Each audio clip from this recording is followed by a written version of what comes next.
Hi, my name is Rob. Today I'm going to show you how to operate a JLG T350 man lift that I got from Home Depot. Rents for about 300 bucks for the day, including taxes. First thing you got to do is come over here. Got the key.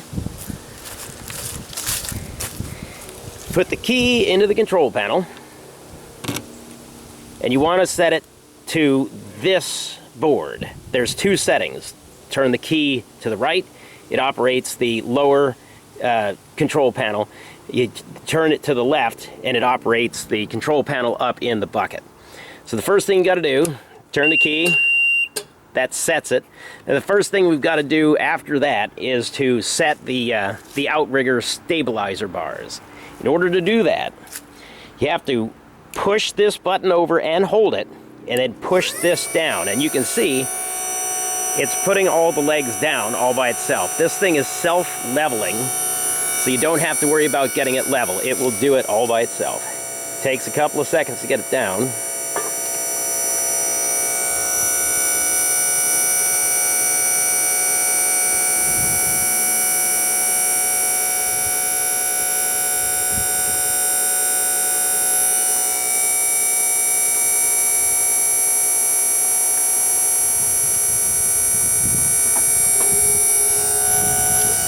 Now once it hits the ground, it'll start to pick the whole machine off the ground.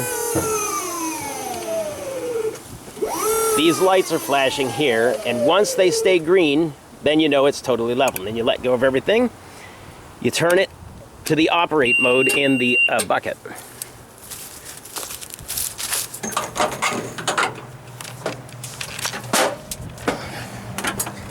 Now the controls up here. You always want to make sure that these red buttons are pulled out, otherwise it won't operate at all. You've got three different settings. This tilts the bucket. This raises and lowers the arm, plus it goes left to right.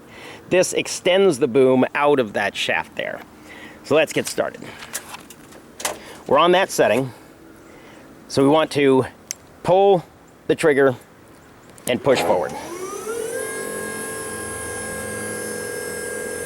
This will bring us up.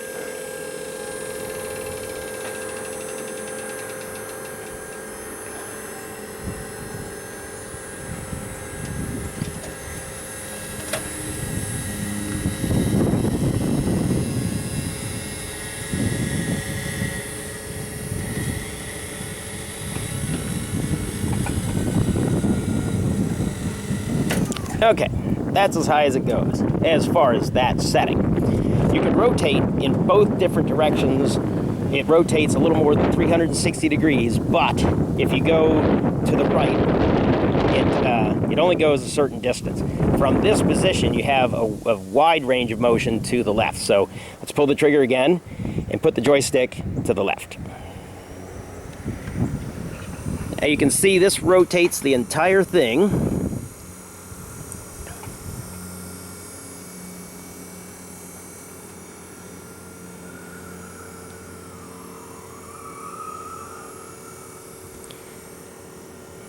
And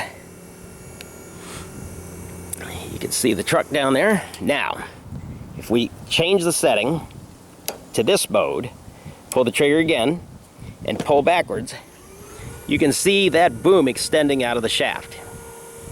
That'll get us to the full platform height of 35 feet off the ground. You always want to watch where you're heading, because there's even up here, there are obstructions. I just ran into this branch here. All right, now we're clear of that tree. We'll continue going up.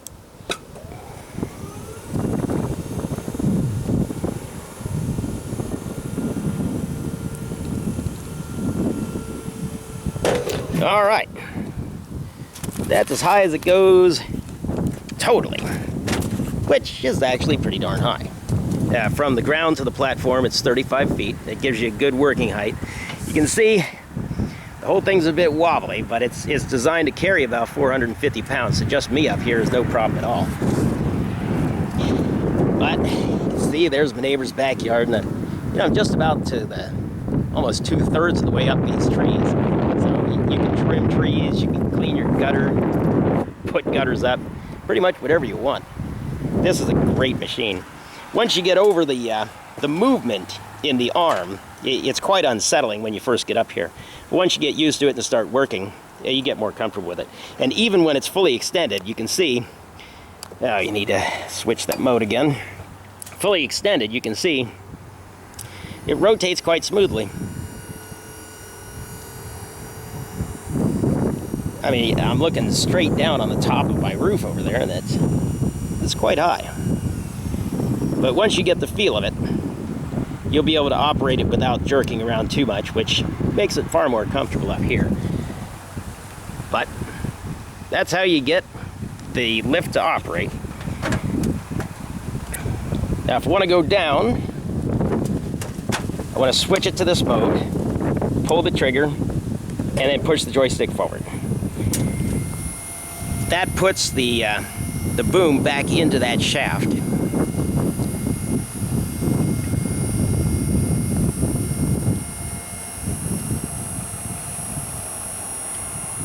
I always slow down just before I get there, because it's a big bang if you don't go. If you hit it full speed, it's quite unsettling. So now you want to go pull the trigger, but this time to go down, you want to pull the joystick backwards, and that lowers the boom. You can see the whole thing's articulating right there. It keeps the bucket level somehow. No matter what position the arm is in, it keeps the bucket level. I've tried to rotate the bucket as far as with that third setting, and it seems to be disconnected. I can't rotate it. I don't know whether that's on purpose or not, but it's an extremely handy machine. You can see I limbed up all the dead branches of my pine tree. It looks kind of sad now, but it had a fungus, and had to cut them out. All right, we're all the way back down. You can see it picks the entire machine, wheels and all, right off the ground. I did have a little bit of trouble with it when I first was trying to back it into my yard, because I was trying to back it up a hill, and the trailer brakes kept on engaging, and it was stopping my entire truck and trailer and everything. And I'm thinking to myself, there's got to be a way to back this up the hill. I'm not the only first one to ever try it. So I looked all over the place, and it turns out there is this red device right here. When you're driving and you start to slow down, the trailer will push in against the back of your truck. And when this goes into this housing, that applies the master cylinder and the brakes on the wheels.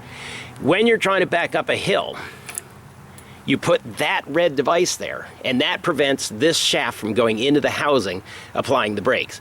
Once I figured that out, backing up was a breeze. You just want to make sure that when you do that, and you go back out on the road, to disengage that, because if you don't, this trailer might push you right through a red light. Let's see. Oh yeah, if you need it, here's the parking brake. That's engaged, but you know, I'm using it. The wheels aren't even touching the ground. I'm not even sure why there's a parking brake unless it's not connected to my truck. But there it is. If you have any questions, make comment below. Want me to make any other videos, make a suggestion, and I will try to accommodate. Thanks for watching.